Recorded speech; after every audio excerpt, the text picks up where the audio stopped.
Sarah, thank you very much for being here. Of course. So you've spent the summer working with SMARTS, Yes. students motivated by the arts in Youngstown. For somebody who may not be familiar, could you talk a little bit about the program and what it does? Yeah, absolutely. SMARTS, the Community Art School, it's a 501c3 nonprofit. It was established after it transitioned out of YSU. It transitioned to an independent 501c3 in January of 2014. We provide community programming and public programming. We have 4 premier programs that we offer to schools in our area. Students can enroll and take free public classes throughout the summer and after school. Right. During the school year, in the fall and in the spring. Where are you getting students from? I guess how far is SMARTS reach? So we currently have over 1,800 students in our database. We've grown substantially since we transitioned to the community, and it's really wonderful. We have students from like 44 cities across Ohio and Western Pennsylvania. Our reach is wild. It's really awesome. So people are coming from pretty far away to come take these art classes. Yes, they are. Yeah. And we primarily work with students from the area. It's really important for us to provide access to students who might not otherwise have arts programming. So whether that be students in local schools or students who are homeschooled, we've been growing our reach through virtual SMARTS too. You're getting students a lot from the area, but who are driving quite a bit to get to you. Not to be insulting, but why? Why? Yeah. We offer free quality programming. The teachers that we hire are artists first, Right. And we help them to learn how to teach their art if they don't already know. A lot of them are naturals, they are just really good at it. Some of them, need a little bit more guidance in lesson planning or what have you. We offer our teachers professional development, so they're constantly being updated on, current practices in education, how to best reach their students, how to assess the needs of their students. So it's not just, you're not just showing up and sitting down and drawing for 3 hours, 4 hours, right? You're sitting down with a qualified instructor who is teaching you the skills to either develop new skills or to further your own skills that you might already have. So let's talk a little bit about the classes, because there are, or I guess the individual disciplines and things that are being taught, because it's not just drawing. Right. There's a lot. So many. Right. So could you give us, we only have so much time, but could you just give us a little sampling of the types of courses that students are allowed to take? Yeah, absolutely. So we offer classes in the 5 arts disciplines. So we've got visual art, music, dance, theater, and creative writing are our 5, main areas of focus.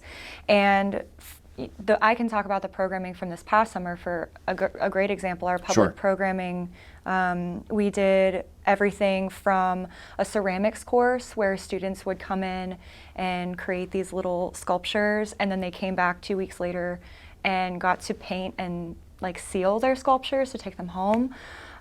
We had somebody come in and do a thriller course, which was a dance course. So for 4 days. I was going to say, I was thinking Michael Jackson. Yeah. Oh, so thriller course. Thriller course. So for 4 days, the students were being taught the thriller dance. Okay. And it was, it's precious. It's so much fun. Right. And it's, the person who was coming in to teach that dance class, Levinsky, has been on Broadway. So it's not just people, from our area necessarily, but we're bringing in teachers from all over the place. But I've been down there. I saw students taking ceramics, students playing guitar, taking piano lessons, taking creative writing, taking drawing and all of that stuff. So there's a ton of stuff that goes on. A ton of stuff. And it's a beautiful space right there in downtown Youngstown. It's a beautiful space. Could you talk a little bit about maybe it's back to school time, what's coming up?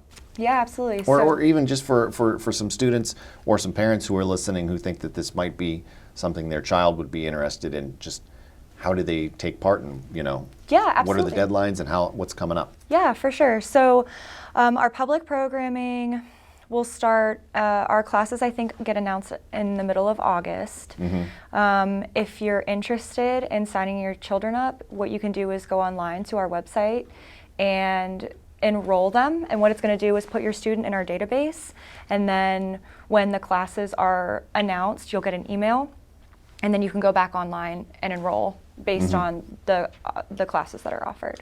But you also have some adult courses. Yes, so we have one of the programming pieces that we utilize is part of our early SMARTS.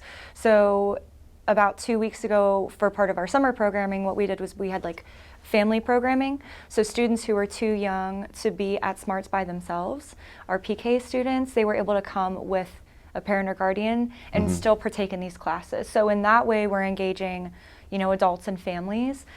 We also have veterans programming. And then we talked about it a little bit, the virtual SMARTS. Yeah. Which I'm assuming grew out of COVID, or didn't. Well, it did. Okay. I mean, I'm sure I wasn't around for that because, Yeah. I'm an intern. We did offer, of the 80 classes that we offered the last calendar year, we offered 13 virtual SMARTS classes, which is huge. Right. And I'm sure that some of that did grow out of the pandemic, but I guess what I'm getting at is that going to be something that's ongoing or that it's you're going to absolutely continue? going to be ongoing. Sure. We are looking to expand our virtual SMARTS programming because it furthers our mission. Our mission is to be accessible, and for some students who can't get downtown, or for students who, have any other type of challenge in being in a classroom setting, whether it be physical or otherwise, right?